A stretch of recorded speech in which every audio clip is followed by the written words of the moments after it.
राधे राधे दोस्तों, welcome back. तो सबसे पहले मुझे एक चीज़ बताइए कि आप लोगों को कभी अट्रैक्शन तो हुआ होगा किसी से, मतलब कोई भी एक चीज़ दिखी जो बहुत ही ज़्यादा खूबसूरत है तो उसको देख के एक अट्रैक्शन जो होता है, सबको ही होता है यार। कॉलेज टाइम, स्कूल टाइम में सबको ही किसी ना किसी से अट्रैक्शन होता है। ज़रूरी नहीं है कि वो लड़का और लड़की में ही हो, कोई भी चीज़ को देख के आपको हो सकता है। कोई भी चीज़ आपने मार्केट में देखी, अब वो आपको बहुत अच्छी लग गई, मतलब एक ही बार में ऐसी लगी कि बस यार लेनी है ये वाली चीज़। तो बहुत सुंदर एक शो पीस आपने देखा, वो आपको पसंद आ गया क्योंकि वो बहुत अट्रैक्टिव आपको लगा। तो सबके साथ ही ये बहुत नॉर्मल चीज़ है, सबके साथ ही कभी ना कभी ये चीज़ हुई भी होगी कि कोई चीज़ है, कोई लड़की है या फिर कोई लड़का है, वो आपको बहुत अट्रैक्टिव लगा होगा देखने में, बहुत आपको पसंद आया होगा।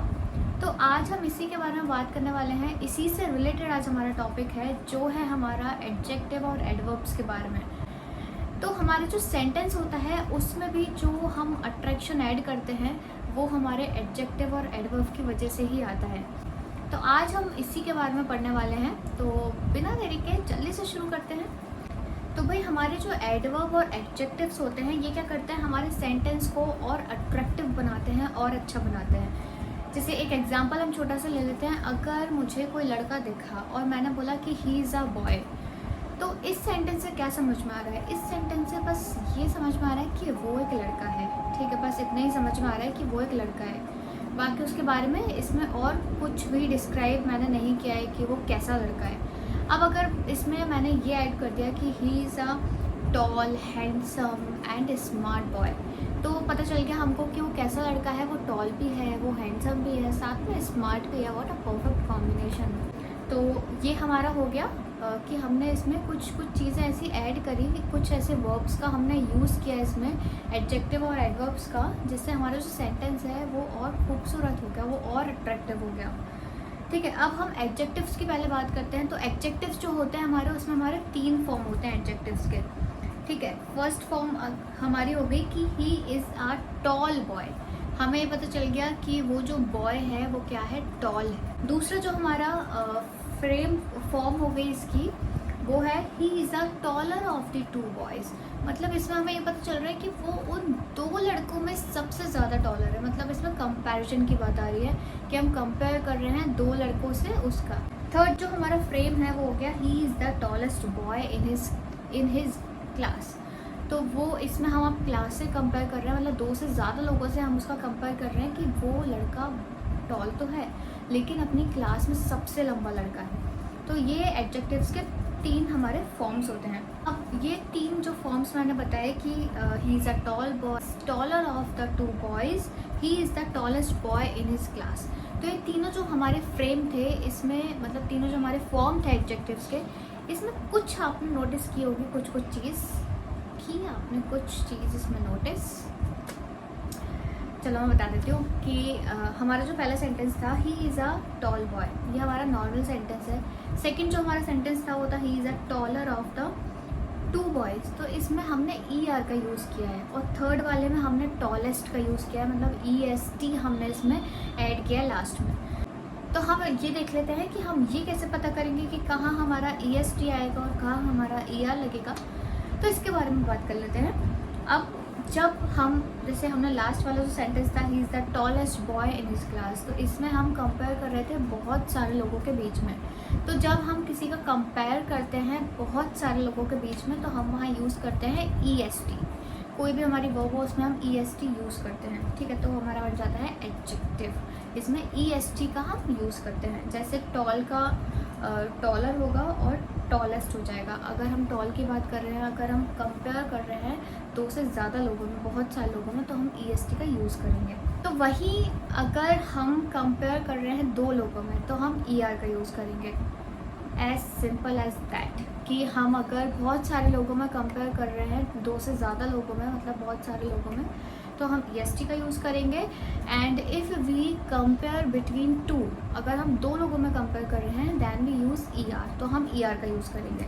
ठीक है, अब इसका एक एग्जांपल देख लेते हैं। जैसे she is taller of 2 girls, वो सबसे ज़्यादा लंबी है। She is smarter of 2 girls, वो सबसे ज़्यादा स्मार्ट है 2 लड़कियों में।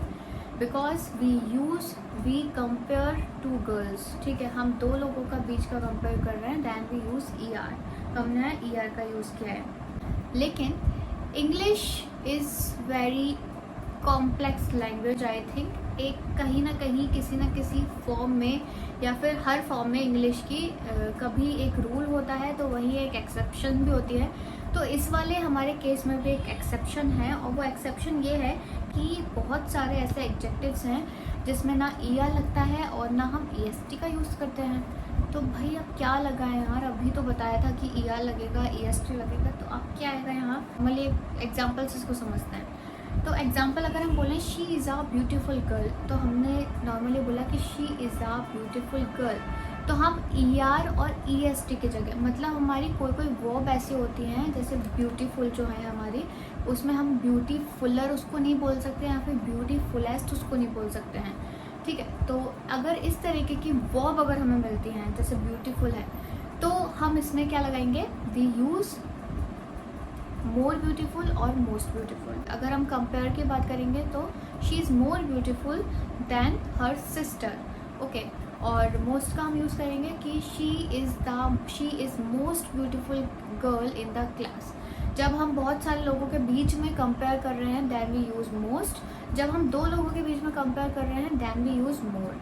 तो भाई इतना तो हमने समझ लिया कि हम मोर और मोस्ट का यूज़ कहाँ पे करते हैं। जब एक और जो चीज़ है एडजेक्टिव्स के बारे में, वो ये है कि एडजेक्टिव्स जो होते हैं हमारे, वो नाउन को डिस्क्राइब करते हैं। कोई चीज़ है उसको वो डिस्क्राइब करते हैं, ठीक है। नाउन मतलब तो आपको पता है, name of a person, place, animal, thing, जो भी चीज़ जिसका भी नाम आ रहा है उसको डिस्क्राइब करते हैं हमारे एडजेक्टिव्स।